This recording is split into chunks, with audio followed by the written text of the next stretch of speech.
네, 안녕하세요. 예, 반갑습니다. 새해 복 많이 받으세요. 올해 모두 합격해요. 합격할 수 있어요. 자, 이제 1월부터 우리가 11월에 기초입문과정을 8주에 걸쳐서 거쳤고요. 오늘부터 이제 본격적으로 이제 기본서를 통해서 들어가겠습니다.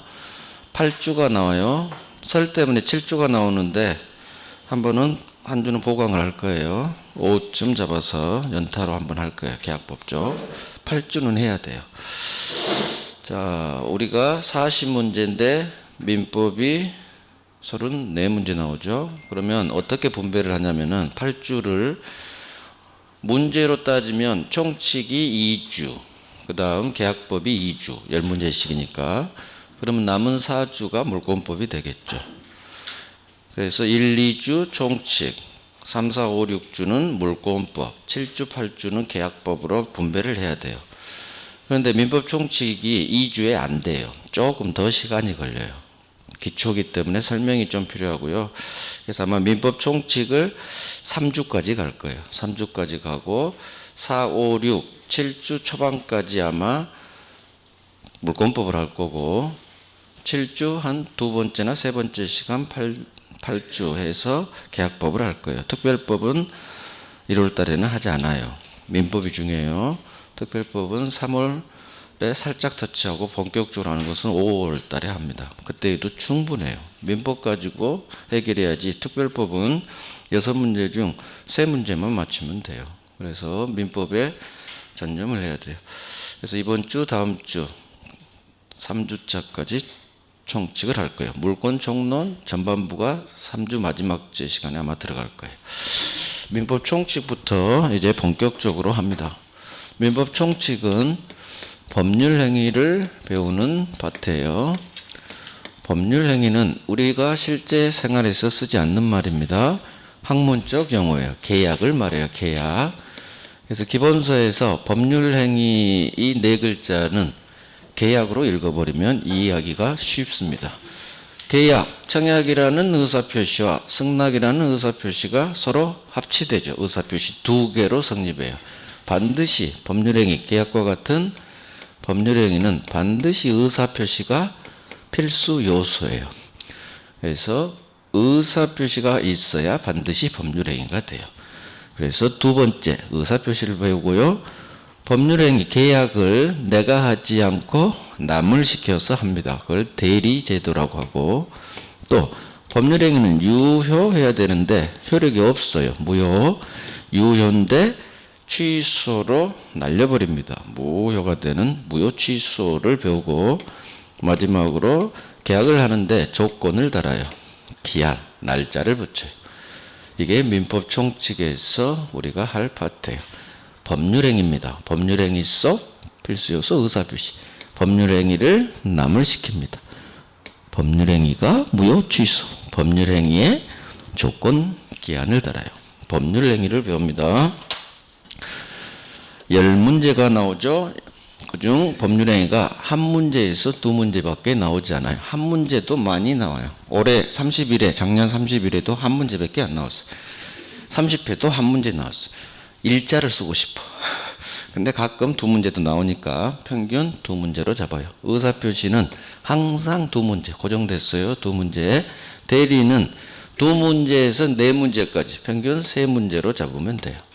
무효 취소 하나 해서 둘, 조건 기한은 합쳐서 한 문제 나와요. 그래서 무효 하나, 취소 하나, 조건 기한 하나 해서 여기서 세 문제 나와요. 세 문제. 올해는 여기서 네 문제가 나왔어요. 여기서 하나 나오고 네 문제. 하나 더 나왔어요. 대리는 세 문제 나오고 31회죠. 이제 올해가 아니죠. 해가 바뀌었으니까.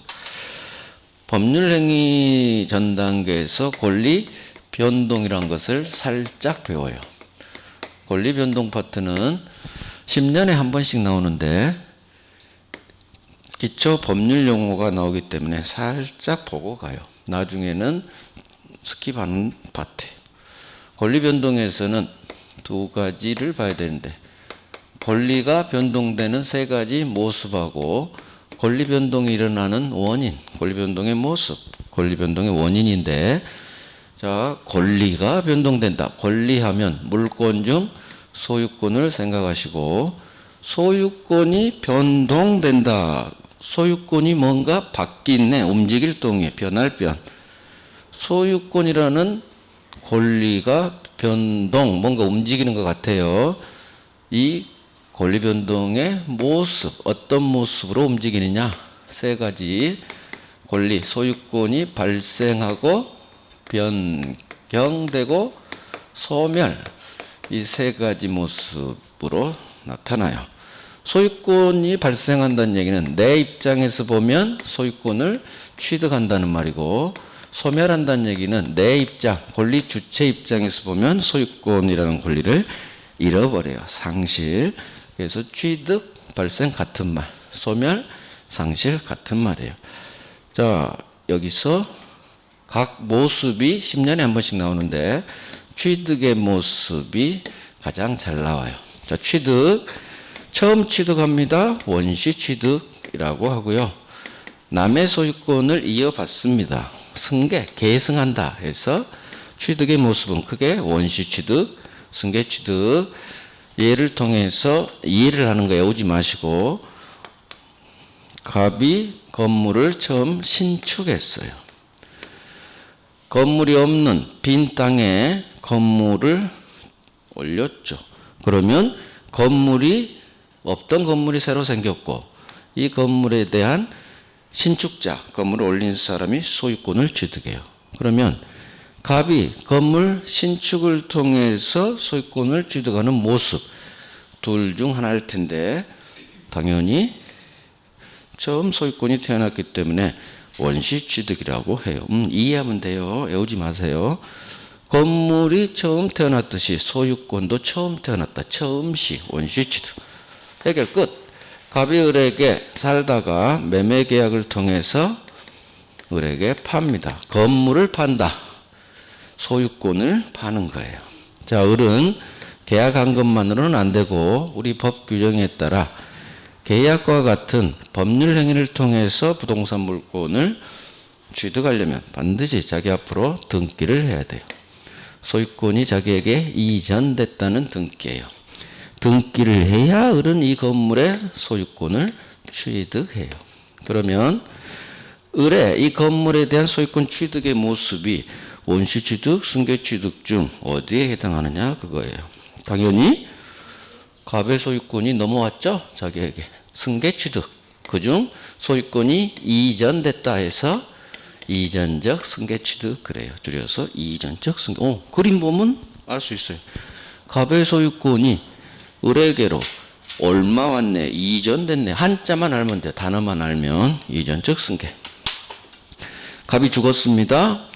사람이 죽으면 우리 민법은 상속이 개시된다고 해요. 갑 다시 상속인 아들놈입니다. 사람이 죽으면 이 사람이 가지고 있는 모든 재산이에요. 모든 재산이 포괄적으로 갑 다시 상속인에게 상속돼요. 그러면 갑 다시는 아버지가 가지고 있는 건물 5채의 소유권을 몽땅 취득해요. 자, 갑 아버지에게서 상속인 갑 다시에게로의 소유권 취득. 상속인의 소유권 취득 모습, 원시 취득, 승계 취득 중 그림이 보이죠? 갑의 소유권이 갑 다시에게 넘어왔죠. 그러니까 이것도 이전된 거예요. 그림만 보면 이해가 가요. 이전됐네. 얼마 왔네? 이전적 승계예요. 그러면 매매 계약을 통해서 소유권이 넘어가는 경우도 있고 상속을 통해서 소유권이 아들에게 넘어가는 경우가 있어요. 이전된다는 점에서는 공통돼요. 공통. 하지만 차이점이 있어요. 매매 계약은 아파트 5채 중 이 건물 한 채만 쏙 콕 집어서 얘가 샀죠. 콕 집었다 해서 특정했다 해서 특정 승계라고 하고요. 상속은 건물 한 채만 상속되는 게 아니라 아버지가 가지고 있는 모든 소유권들이 몽땅 포괄해서 승계돼요. 이걸 상속을 포괄 승계라고 해요. 그래서 매수인을 특정 승계인, 상속인을 포괄 승계인이라는 단어가 나와요. 정 대신 특별 승계라고도 해요. 그래서 우리 법은 특정 승계라는 말보다 우리 법조문은 특별 승계인 그 말을 법조문에 박아요. 나중에 특별 승계인 나오면 매수인을 가리키는구나, 이걸 이해하시면 돼요. 자, 이게 승계 취득의 모습 중 이전적 승계예요. 소유권이 이전됐네. 자, 승계 취득은 하나가 더 있어요. 갑이 자기가 살다가 세를 줘요. 세를 주는 방법은 두 가지가 있어요. 상대방 세입자에게 물권으로서 주는 방법이 있고 채권으로서 사용하게 하는 방법이 있어요. 물권으로 세 주는 게 용익물권이에요. 그래서 대표적인 게 전세권. 갑이 병에게 전세를 줘요. 전세권 설정이라는 말이 나와요. 전세권 설정 계약을 하고 반드시 얘는 전세권은 물권이니까 소유권이든 전세권이든 부동산 물권은 반드시 자기 앞으로 등기해야 해당 권리를 취득해요. 그래서 세입자 병은 자기 앞으로 전세권이 설정되었다는 전세권 설정 등기를 해야 비로소 이 전세권을 취득합니다. 그러면 전세권이라는 권리를 병이 취득했는데 이 권리 취득의 모습이에요. 원시 취득, 승계 취득 둘 중 하나일 거예요. 여기서 아주 어려운 내용이 나와요. 병의 전세권, 승계 취득이냐 원시 취득이냐 그것부터 해결해야 돼요. 어떻게 생각하면 을이 매매를 통해서 여기 있는 소유권을 승계받았죠. 이해가 가요. 그러면 병은 여기에 있는 전세권을 승계받아야 승계취득이라고 할 텐데 갑은 소유권만 있지? 전세권이 없어요. 그러면 병은 전세권을 처음 취득했네? 원시취득?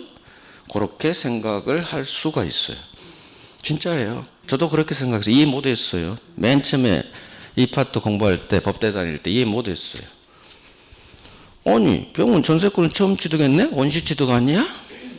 그런데 원시취득이 아니고요. 설정적 승계취득이라고 해요.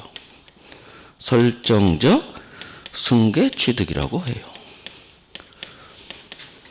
왜 승계지? 왜 승계지? 처음 태어났는데 전세권 처음 취득했는데 이해가 안 갔어요. 정말 이해 못했어요. 저 왜?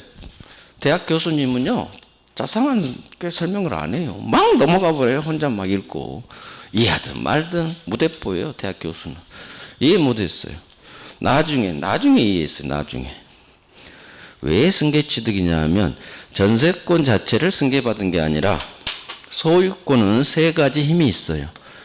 내 집에서 내가 살고 세 줘서 월세 수익을 얻고 처분할 수 있는 소유권이 가지고 있는 세 가지 권능 힘이라고 해요. 사용, 수익, 처분.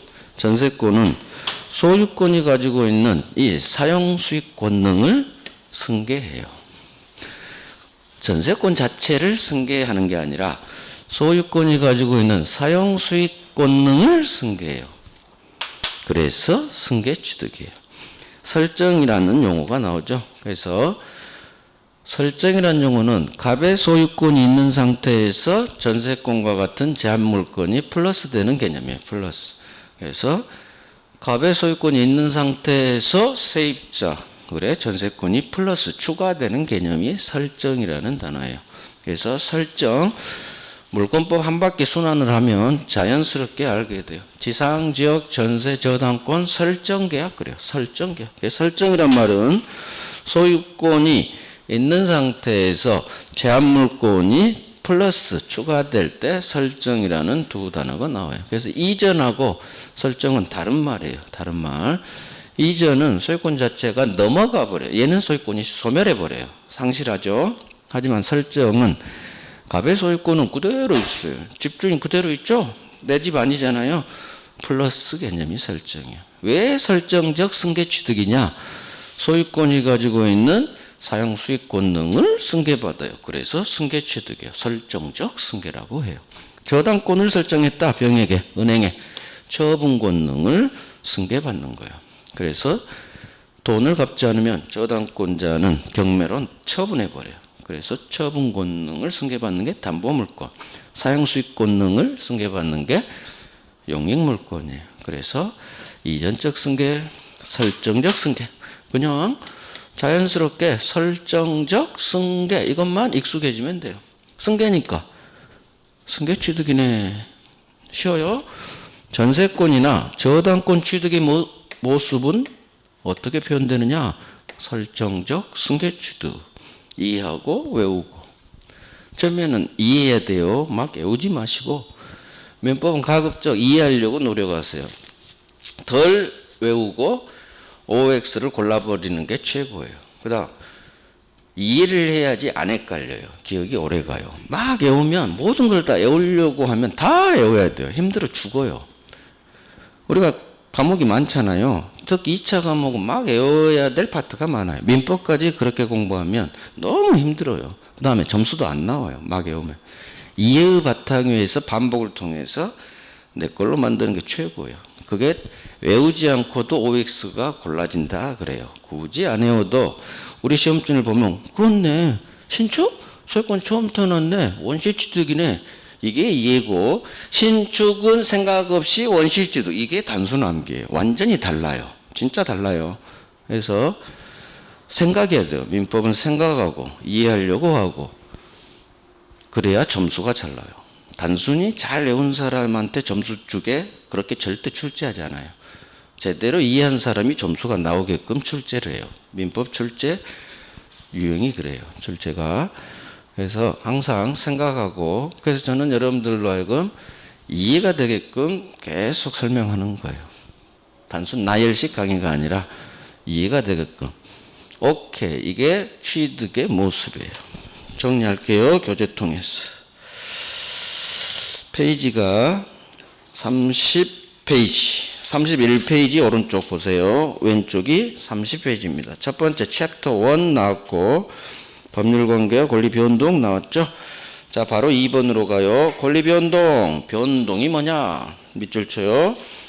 맨 오른쪽 권리의 두 번째 줄. 발생, 밑줄, 변경, 밑줄, 소멸. 그래서 발생, 변경, 소멸. 이게 권리변동의 세 가지 모습이에요. 권리 주체.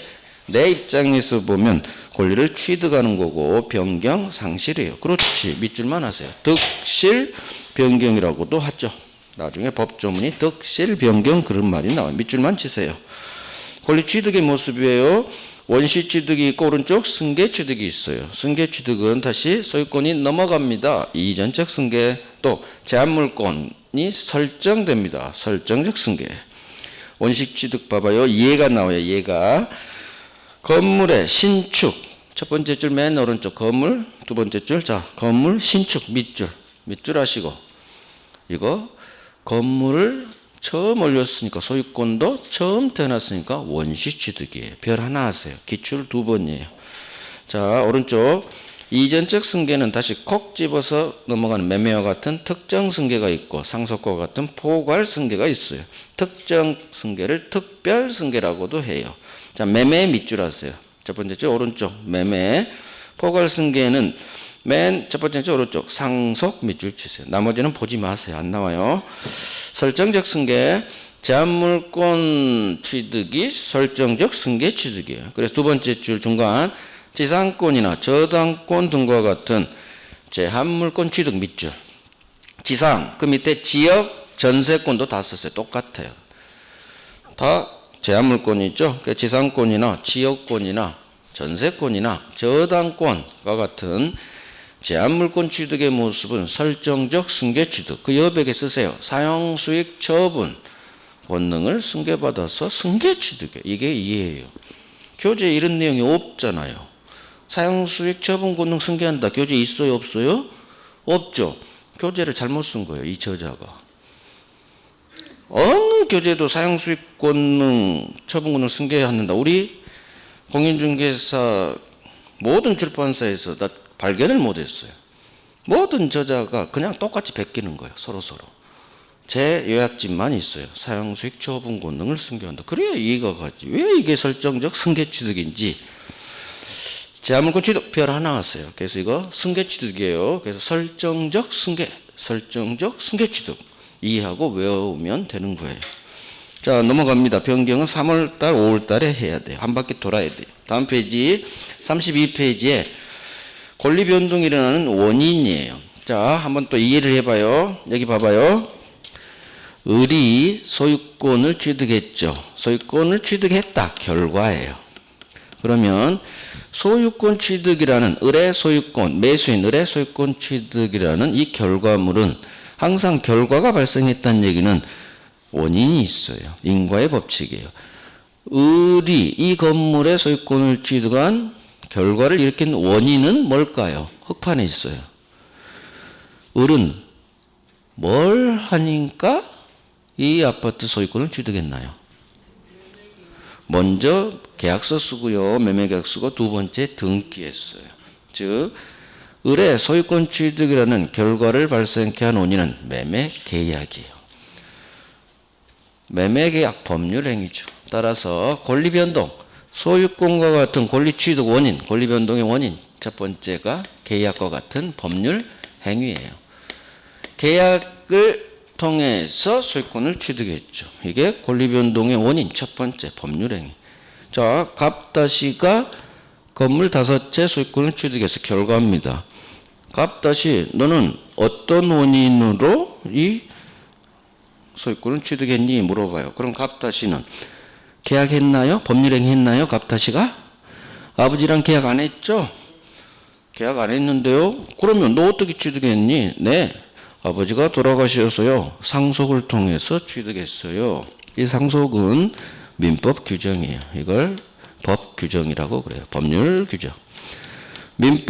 법이 누군가 돌아가시면 상속 1순위자에게 재산이 상속된다고 규정을 뒀어요. 그래서 갑다시 상속인의 소유권 취득이라는 결과는 법률 행위가 아닌 법 규정에 의해서 결과가 발생했어요. 그래서 소유권 취득이라는 권리 취득, 권리 변동 같은 말이에요. 권리 변동을 일으키는 원인은 두 가지예요. 하나는 의사표시가 필수인 법률행위, 하나는 법률행위 아닙니다. 법률행위 아닌 걸 그냥 다 법 규정으로 몰아버리면 돼요. 그래서 두 번째, 권리 변동이 일어나는 원인, 소유권 취득의 원인이에요. 너 어떻게 소유권 취득했니?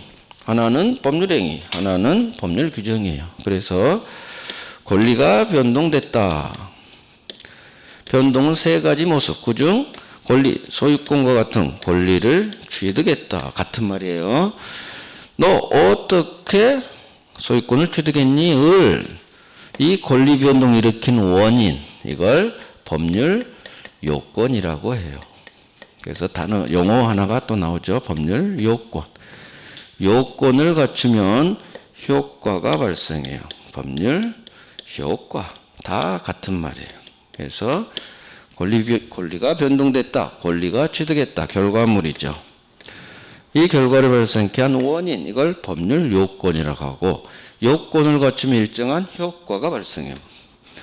권리가 변동됐다. 법률 효과가 발생했다. 너 어떻게 저 아파트 건물 소유권 취득했니? 계약과 같은 법률행위. 네, 저는 매매 계약을 했어요. 그 다음 내 앞으로 등기하니까 이 아파트 소유권을 취득했네요. 권리 변동 일으킨 원인 첫 번째가 법률행위. 갑다시 너 어떻게 소유권 취득했니? 네, 저는 계약을 안 했는데요. 법이 상속받으래요. 법률 규정이에요. 상속과 같은 법률 규정. 법이 정한 효과. 법률행위는 계약이죠. 매매계약과 같은 계약을 정치계에서는 추상적인 용어로 법률행위란 말이 나오고 반드시 의사표시가 필수 요소예요. 법률행위가 되려면 반드시 의사표시가 있어야 돼요. 의사표시가 없으면 법률행위가 되지 않아요. 따라서 청약이라는 의사표시, 승낙이라는 의사표시, 당사자가 원한 대로 당사자의 의사대로 법률 효과가 발생하는 걸 법률행위. 이에 반해서 상속은 갑다시는 평소 아버지 재산을 상속받기를 원하지 않아요. 상속받을 의사가 전혀 없었어요. 하지만 갑다시는 상속받을 생각이 없어도 법이 상속받으라고 해버려요. 그래서 무조건 당사자 의사와 상관없이 이 법이 정한 대로 법률 효과가 발생해요. 법이 정한 대로. 이게 완전히 반대죠. 그래서 법률행위, 법률규정은 반대예요. 민법은 항상 반대, 이분법이에요. 그것도 반대되는. 그래서 권리변동을 일으키는 원인은 하나는 의사표시가 필수인 법률행위. 따라서 당사자가 원한 대로, 의사대로 법률 효과가 발생해요. 이에 반해서 상속과 같은 법률 규정은 당사자 의사와는 상관없어요. 법이 정한 대로 법률 효과가 발생해요. 두 개 자연스럽게 알게 돼요. 한 바퀴 돌면 법률행위, 법률규정. 법률행위 필수 요소 의사표시라고요. 이 의사표시를 법률행위를 구성하는 개개사실에서 또 용어 하나가 나와요. 법률사실이라는 용어가 나와요. 그래서 의사표시는 법률사실이라고 해요. 그냥 그런가 보지? 그렇게 가볍게 생각하면 돼. 안 중요해. 자, 정리합니다. 권리변동을 일으키는 원인, 이걸 법률요건이라고 해요. 제목 봤고요. 자, 법률요건 밑에 내용가요. 권리변동을 발생하게 하는 원인, 그대로 밑줄하세요. 줄여서 권리변동의 원인이에요. 밑줄. 이걸 법률요건. 요건을 갖추면 효과가 발생하죠. 요건 대 효과. 그러면 권리변동을 일으키는 원인은 뭐가 있느냐? 이게 양거로 2번이에요. 하나는 중간 오른쪽 법률행위 밑줄. 그 밑에 하나는 법률행위 아닌 것. 그걸 법률규정이라고 해요. 법률행위, 법률규정 거기에 밑줄 딱 하시고 법률행위에 대한 이제 설명이 나와요. 당사자의 의사대로 법률효과가 발생하죠. 법률행위. 그다음 법률규정은 당사자의 의사와 무관하죠. 아무 상관없어요. 법이 정한 효과예요. 그래서 법률행위, 법률규정에 대한 설명 밑줄 하세요. 의사대로. 이것도 기출이에요. 법이 정한 대로. 법률규정 이해하면 돼요. 애우지 마시고. 자, 오른쪽 법률사실. 법률행위나 법률규정과 같은 법률요건을 구성하는 개개의 사실 그대로 밑줄 치세요. 몰라도 돼요. 그냥 의사표시, 이게 법률사실이다. 그런데 우리 교재에는 의사표시라는 네 글자가 없어요. 그냥 청약이나 승낙 이런 이상한 말을 했어요. 그래서 여기만 쓰세요. 법률행위 구성하는 개개사실이 의사표시예요. 법률행위 필수요소 의사표시. 그래서 법률사실 옆에 써요. 법률행위, 법률규정 이거 쓰고 법률행위 위에 의사표시가 법률사실이다. 법률규정을 구성한 요소는 어마어마하게 많아요. 그래서 쓸 수가 없어요. 법이 너무 많기 때문에 민법 많잖아요. 그거 구성하는 사실이 다 이쪽 동네예요. 너무 많아요.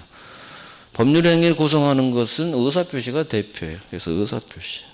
의사표시, 의사표시 아닌 것. 그렇게 구별하면 돼요. 나중에 한 바퀴 돌고 하면 돼요. 자, 다른 내용은 보지 마세요. 읽어도 무슨 소리인지 모르고요. 나중에 제가 설명한 것, 가르친 것만 딱 하면 돼요. 이제 법률행위로 갈 거예요. 법률행위. 그래서 권리변동 파트는 이 용어 때문에 한 거지 중요하지 않아요. 10년에 한 번, 10년에 한 번. 10년에 한 번 나온다는 얘기는 안 나온다는 얘기예요. 안 나온다. 해마다 나오는 게 있어요. 해마다 나오는 거. 그런 걸 잡아야지. 10년에 한 번 나오는 것은 가볍게 터치하고 해마다 나오는 걸 해야 돼요. 해마다 나오는 게 굉장히 많거든요. 별 3개짜리만 정확히 내 걸로 만들면 정확히 60점은 무조건 넘어요. 60점. 60점에서 90점까지 나와요. 별 3개, 2개까지만 잡으면. 하나를 알더라도 정확히 알아야 돼요. 많은 걸 두리뭉실 아는 건 아무 필요 없어요. 객관시험 절대 못 볼래요. 둘 중 하나만 헷갈리지. 다 답 사이로 막 가요. 하나를 알더라도 정확히 알아야 돼요. 그래야 객관식은 풀어요. 그래서 공부량을 늘리지 마시고 별 3개 한 거, 중요한 것을 완전히 내 걸로 만들어요. 이해하고 외우고, 이해하고 외우고. 그래야 한 문제를 맞춰요. 자, 이제 법률행위 갈게요. 법률행위, 계약 이렇게 생각하시고 법률행위 첫 번째 법률행위의 종류를 봐야 되고 법률행위의 요건, 성립 요건, 효력 발생 요건, 유효 요건 봐야 되고, 그 다음 가장 중요한 법률행위의 목적을 봐야 돼요. 그 다음 마지막으로 법률행위 계약 해석. 자, 법률행위 목적은 확정할 수 있어야 되고, 실현 가능해야 되고, 적법해야 되고, 사회적 타당성이 있어야 돼요. 사회적 타당성이 있어라. 이 법률행위에서는 한 문제 내지는 두 문제 나오는데 여기서 나와요. 목적에서. 자, 사회적 타당성이 있어야 되는데 사회적 타당성이 없어요. 항상 반대. 사회적 타당성이 없다. 두 개. 반사회 법률행위하고 불공정 법률행위예요. 시험은 반사회 불공정 여기서 나와요. 한 문제 나오고 한 문제짜리로. 그래서 법률행위 파트에서는 이걸 잡아야 돼요. 반사회 법률행위하고 불공정 법률행위. 이 31회 때도 나왔고 30회 때도 나왔고 29회 때도 나오고 해마다 나와요. 반사회. 불공정은 2년에 한 번씩 나와요. 경년제로. 그러니까 2년에 한 번씩 나온다는 얘기는 굉장히 잘 나온다는 얘기예요. 항상 준비해야 돼요. 얘가 10년에 7, 8번 나오는데 그 쉴 때 나오는 5년에 한 번, 종류가 한 번 나와요. 쉴 때. 얘가 쉴 때 해석, 오표시 무효의 원칙이 7년에 한 번씩 나와요. 그러니까 해마다 나오다가 가끔 안 나오는 해가 있어요. 그때 이런 게 나와요. 5년에 한 번씩. 그때 얘가 나오는 거예요. 원시취득, 승계취득. 얘가 쉴 때. 그래서 이걸 먼저 하고 여력이 되면 저걸 하는 거지. 저기 막 복습하고 아우 자야겠네? 여기를 복습을 못해. 그러면 안 된다는 얘기예요. 그러니까 복습은 처음부터 복습하는 게 아니라 여기부터 복습하는 거예요. 그냥 반사의 페이지 들어가가지고 복습하고 시간 되면 종류 한번 보고 권리변동 한번 아까 원시취득 한번 들여다보는 거지. 1페이지부터 복습하는 거 아니에요. 다른 모든 과목 마찬가지. 진짜예요. 중요한 것부터 하세요. 법은 민법은 어느 정도 기초가 있잖아요. 강의를 들었잖아요. 바로 들이대도 돼요. 강의를 안 들으면 1페이지부터 읽어야 돼요. 하지만 강의를 들었기 때문에 중요한 걸 들었잖아요. 그러면 여기부터 복습 들어가는 거예요. 여기서부터. 종류 갑니다. 종류는 5년에 한 번씩 나와요. 어렵지 않아요. 법률행위 종류. 의사표시 개수에 따라 기준점이 있는데 의사표시 개수에 따라 구별하는 방법. 자, 의사표시 2개가 있어야 성립하는 것. 당연히 계약이죠. 계약. 계약은 청약이라는 의사표시, 승낙한다는 의사표시. 합치로서 성립해요. 의사표시, 청약, 의사표시, 승낙합니다, 의사표시. 의사표시 2개가 모여야 계약이 성립했다 그래요. 자, 그런데 어떤 것은 의사표시 1개만 있으면 바로 법률행위가 되어버려요. 의사표시 1개만 있으면 바로 법률행위가 되어버려요. 법률행위가 된다는 얘기는 법률 효과를 발생한다는 얘기예요. 아까 법률행위, 법률 요건을 갖추면 법률 효과가 발생한다고 했죠. 의사표시 1개만으로 법률행위가 된다는 얘기는 의사표시 1개만으로 바로 법률 효과가 발생한다는 얘기예요. 자, 이걸 단독행위라고 해요. 행위는 법률행위예요. 홀로단. 이게 의사표시 1개예요. 자, 단독행위가 뭐냐? 항상 법률 용어는 이 4글자에서 이해를 하라고 했어요. 다 한자니까 한자를 분석하면 돼요. 홀로단, 단수 복수할 때 단수예요. 1개예요. 의사표시 1개만으로 바로 법률행위가 돼버려요. 이게 단독행위. 자, 단독행위. 얘가 시험에 나와요. 취소합니다. 의사표시. 의사표시예요. 계약 해제합니다. 이것도 의사표시. 추인합니다. 의사표시. 철회합니다. 의사표시예요. 자, 추인철회는 무권대리에서 나와요. 입문 때 잠깐 했죠. 본인이 무권대리인의 계약을 추인하고 유효로 하는 거고, 철회는 상대방이 날려버리는 거고, 무효로. 다 의사표시예요. 취소합니다. 의사표시 한 개. 취소합니다 하면 바로 법률 효과가 발생해버려요. 즉 법률 효과가 발생한다는 얘기는 의사표시 이것만으로 바로 법률행위가 돼버렸다는 얘기예요. 법률행위로 인정돼야 법률 효과가 발생해요. 청약합니다. 의사표시 하나만으로는 법률 효과가 발생하지 않아요. 즉 법률행위가 되지 않는다는 얘기예요. 상대방의 승낙이라는 의사표시가 서로 합치됐을 때 비로소 계약이라는 법률행위가 되는 거예요. 그런데 이놈은 취소합니다 하면 바로 취소 효과가 발생해요. 따라서 의사표시 하나만으로 바로 법률행위가 돼버렸다는 얘기예요. 이걸 단독행위라고 해요. 마찬가지 해제합니다. 해제 효과 무효. 추인합니다. 바로 유효. 철회합니다. 바로 무효가 돼요. 이런 걸 단독행위라고 해요. 자, 취소권, 해제권, 형성권이라고 하는데 형성권이 뭐냐? 당사자의 일방적 의사표시만 있으면 바로 법률 효과가 발생해요. 당사자의 일방적 의사표시만 있으면 바로 법률 효과가 발생해버려요. 법률관계를 만들어버린다 해서 아주 무서운 권리예요. 갑이 17살이에요. 자기 아파트, 지명의 아파트를 고삐리가 팝니다. 미성년자죠. 미성년자는 아직 어리기 때문에 부모님 동의가 있어야 계약과 같은 법률행위를 온전하게 해요. 그런데 동의 없고 해야 되는데 부모님 몰래 팔죠. 동의 없이. 그러면 우리 법은 일단 미성년자, 이걸 제한능력자, 조금 이따 금방 봐요. 요건에서 미성년자가 한 매매계약이라도 일단은 유효로 보지만 나중에 이쪽 제한능력자 쪽에서 이 매매계약을 취소합니다라는 취소권을 줘요. 그래서 제한능력자가 한 법률의 행위는 취소할 수 있어요. 자, 이게 취소합니다. 의사표시예요. 상대방이 반대합니다. 취소 안 됩니다. 계약해놓고 왜 취소하려고 해요? 반대도 아무 영향이 없어요. 무조건 취소돼 버려요. 즉 취소합니다. 의사표시만 쏘아버리면 당사자의 일방적이라는 이쪽에 일방적 의사표시만 있으면 바로 취소 효과가 발생해요. 이런 권리를 법률관계를 형성해버린다 해서 형성권이라고 아주 중요해요. 따라서 이와 같은 다 형성권이에요. 단독행위는 바로 취소, 바로 해제, 바로 추인, 바로 철회돼 버려요.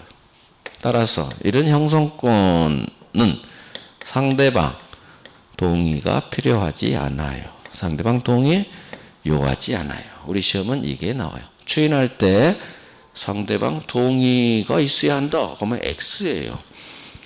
그러면 상대방 동의 필요 없다. 추인 의사표시 시험에 이게 나오는데 추인 의사표시 할 때 상대방 동의가 있어야 되느냐 말아야 되느냐 OX 골라내야 돼요.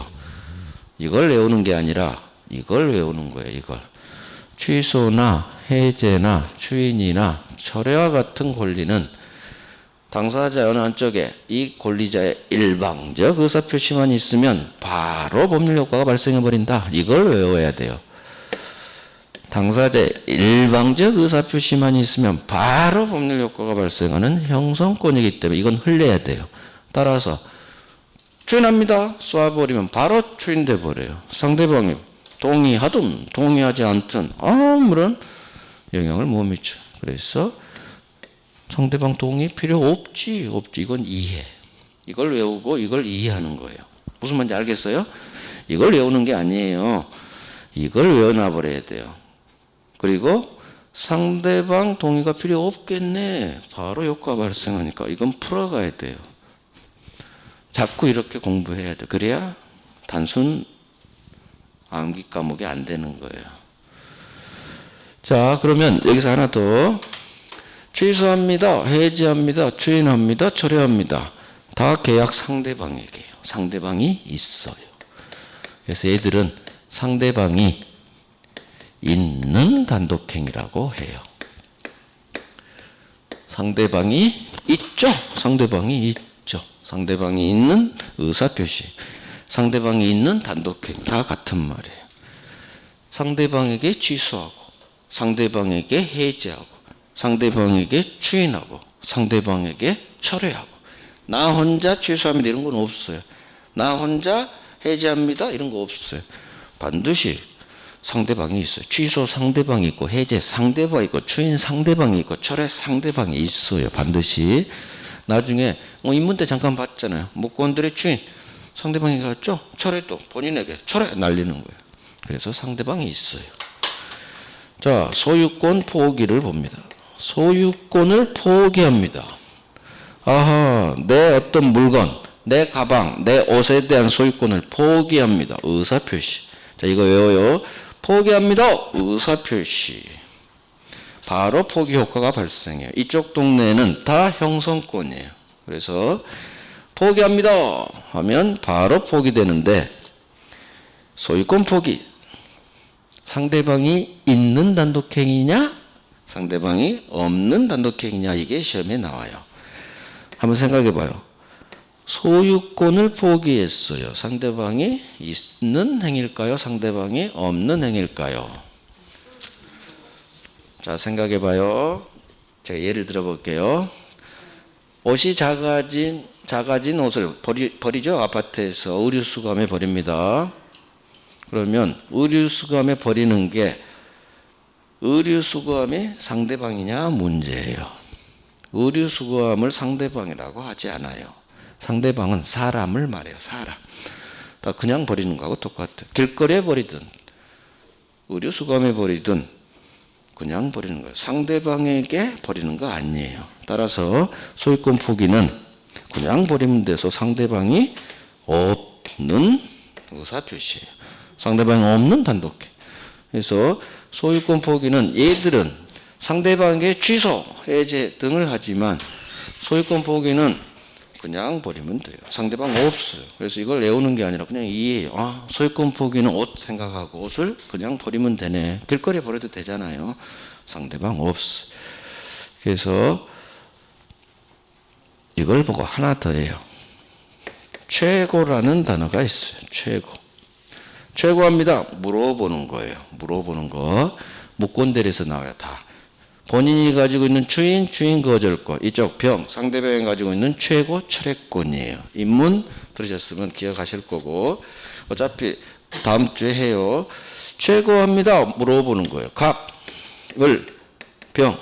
얘가 무권대리. 그때 상대방이 주는 권리가 두 개죠. 물어보는 최고, 철회로 날려버리는 아주 강력한 철회권. 자, 얘가 본인이죠.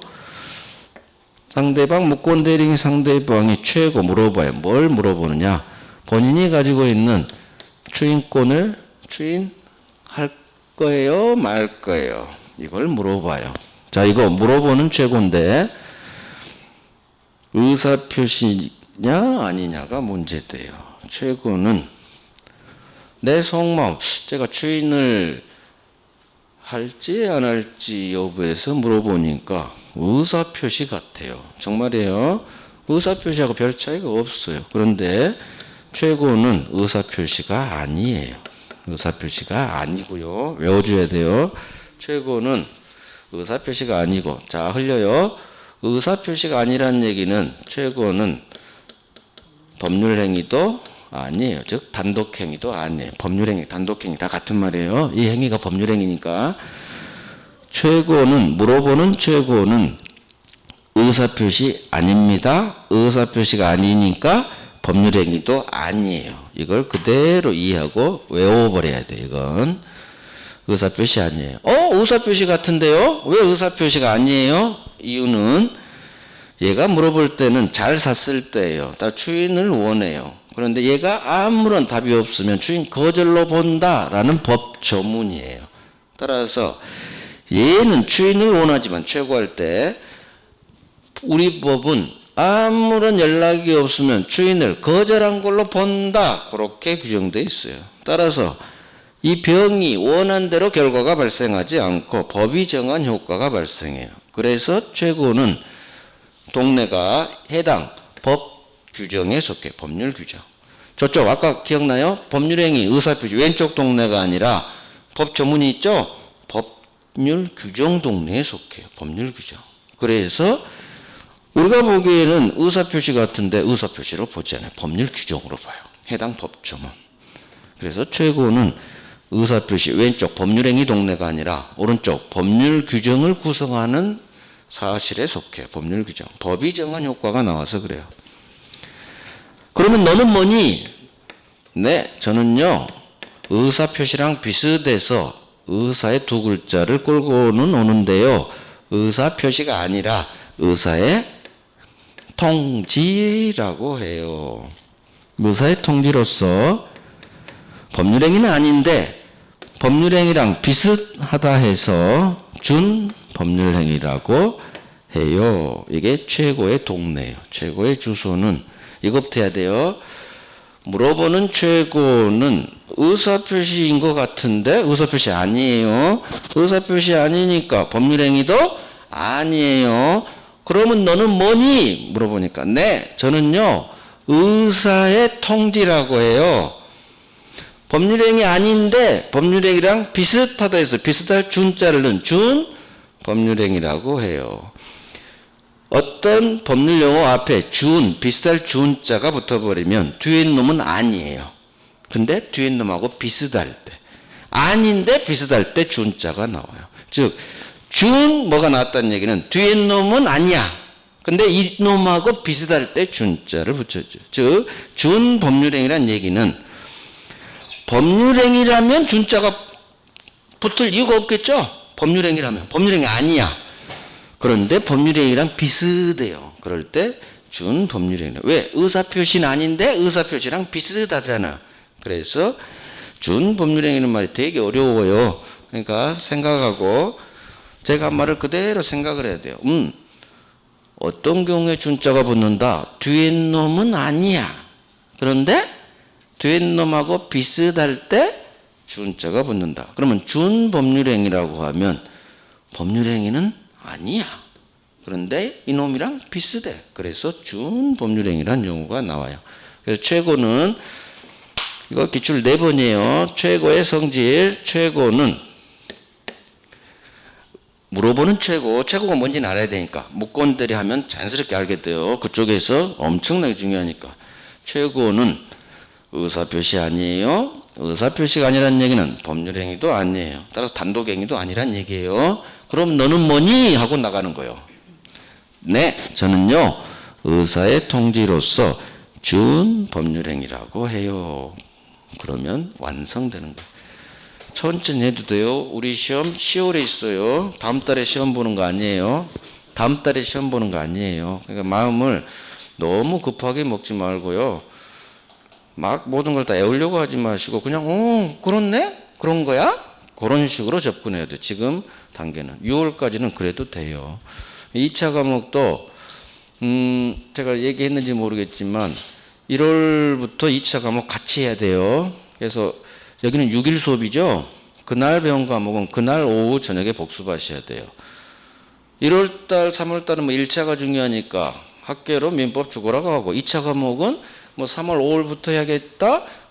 그거 바람직하지 않아요. 요즘 2차가 어려워요. 그래서 2차가 애울 게 많아서 시간을 꽤 잡아먹어요. 그러니까 나중에 2차 해야겠다 그러면 저는 별로 권하지 않아요. 그 다음 민법 학교는 중요하죠. 하지만 그날만 복습해도 충분해요. 그날만 복습해도 충분하니까 어차피 쭉 10개월 같이 가야 돼요. 같이 끌고 가야지 뭐 1차부터 하고 2차는 천천히 하겠다. 그러지 말아요. 물론 여러분들이 선택하실 문제지만 저는 같이 끌고 갔어요. 그 다음 2차가 뭐 애울 거 많아요. 하지만 처음부터 애우려고 절대 하지 말아요. 특히 1월 지금은 고개 끄덕 있어요. 2차 과목도 이해를 해야 돼요. 무슨 말인지는 알아야 외워져요. 무슨 말인지 모르면 절대 안 외워져요. 그러니까 1차든 2차든 지금 1월, 2월은 외우려고 하지 마세요.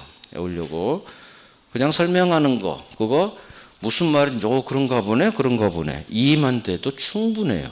무슨 말인지만, 그렇네. 그렇게 가볍게 접근해야지. 지금부터 2차 과목 막 외우려고 하지 마세요. 그러면 너무 힘들어요. 스트레스 받아서 하기 싫어버려요. 그러니까 1차든 2차든 지금 1월 과정은 가급적 외우려고 하지 마시고 이해하려고 하세요. 학개론도 특히 이해해야 되고요. 2차 과목 막 외우는 거 아니에요. 물론 나중에는 외워야 돼. 하지만 처음부터 외우는 거 아니에요. 그 다음 2차 과목 특히 주의하세요. 2차 교수님들 성향에 따라 다르지만 머리 글자를 많이 따주시는 분이 있어요. 저는 그거 바람직하지 않다고 봐요.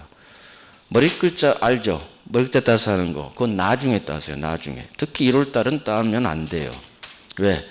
머리 글자를 따는 것은 이해를 방해하는 거예요. 머리 글자는 진짜 전화번호 외우는 단순 암기예요. 이해를 방해해요.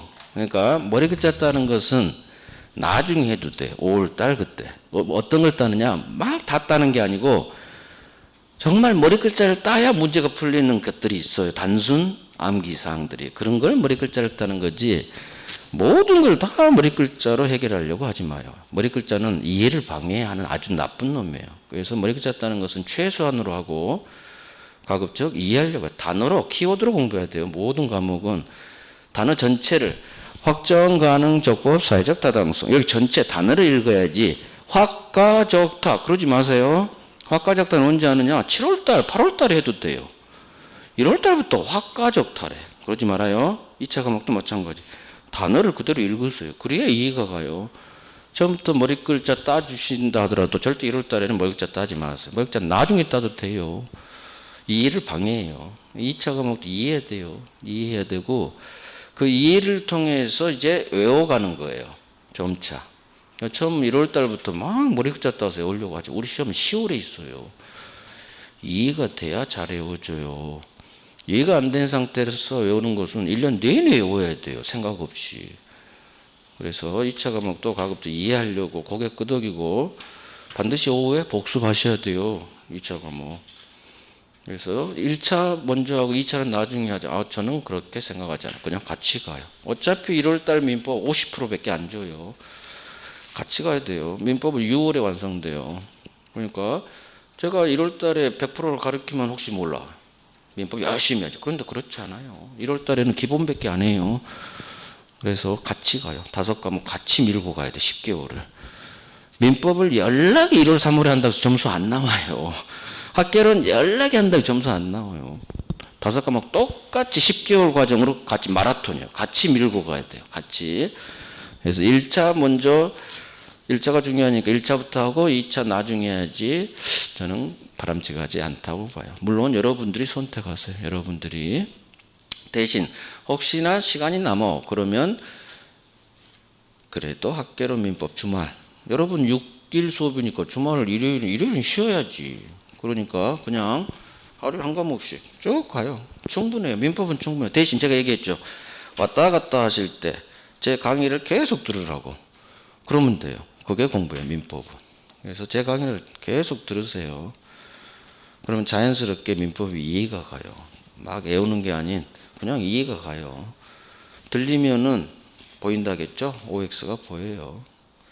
그래서 책도 복습하실 때 별 3개만 복습하시고 별 2개, 별 된 것만 복습하시고 밑줄이 되지 않은 것은 아예 보지도 마세요. 절대로. 볼 필요가 없어요. 진짜예요. 별 3개를 이해하고 외우려고 하세요. 별 3개짜리. 그게 시험에 나와요. 제가 강의하지 않은 내용은 시험에 안 나와요. 진짜.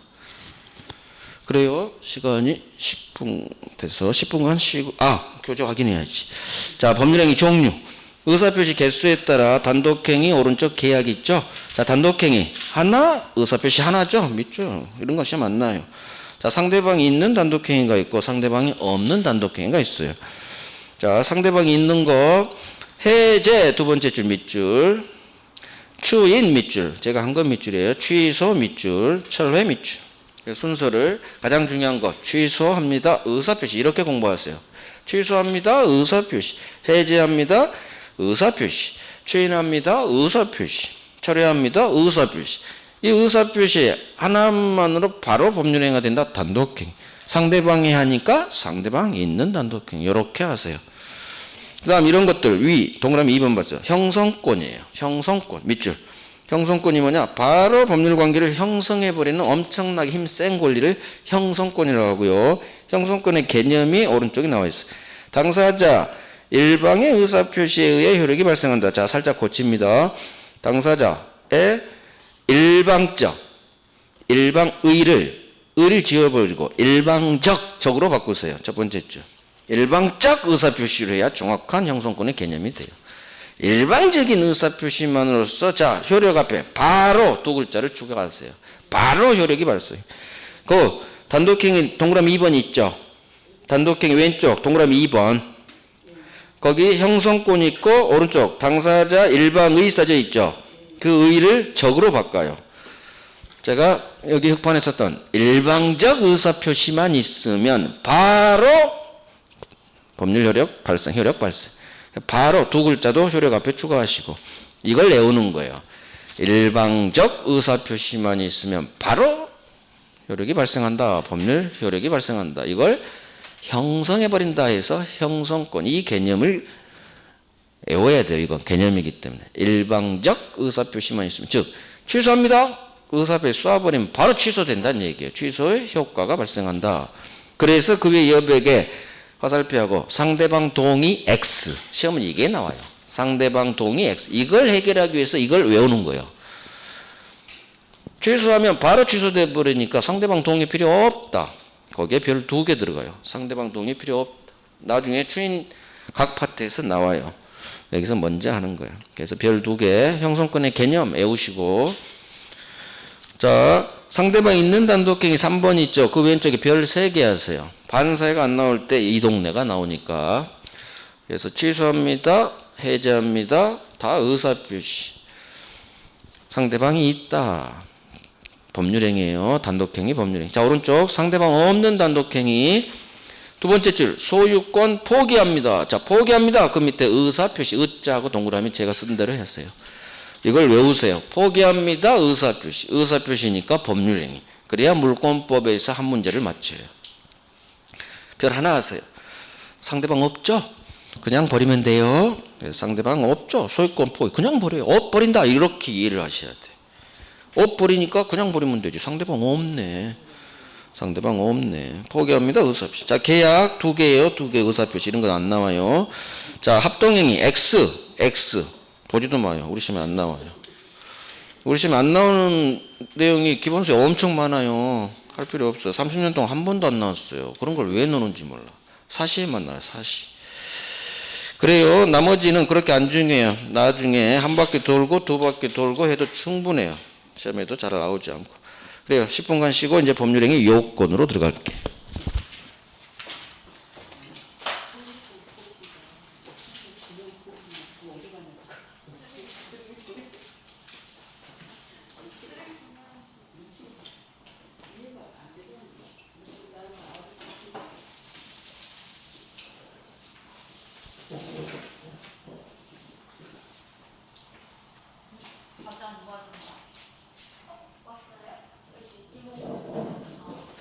오늘 박스로 가져왔어요.